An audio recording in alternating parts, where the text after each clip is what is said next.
Sa number 10, three-peat gold medalist nga si Miko Villaran na break ang 15-year record sa 110-meter hurdle sa Palarong Pambansa 2025.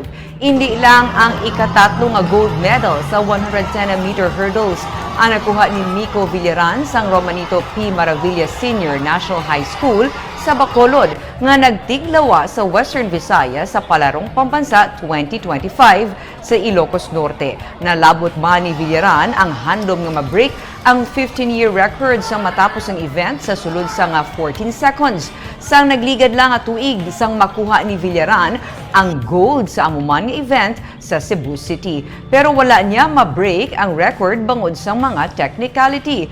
Labi ang pagpasalamat sa 17 anyos nga mapamatuda ng iya kadalagan sa hurdles kag nagapasalamat siya sa bulig sang iya coaches kag suporta gikan sa pamilya. Humalin sang 2023 si Villaran ang nagapangibabaw sa 200-meter dash sprint, 110-meter hurdles kag 400-meter hurdles sa palaro. Kabahin siya sa pila lang ka mga student athletes sang eskwelahan nga tinuig na nga nagapanguna sa athletics event competition, regional kag national competition.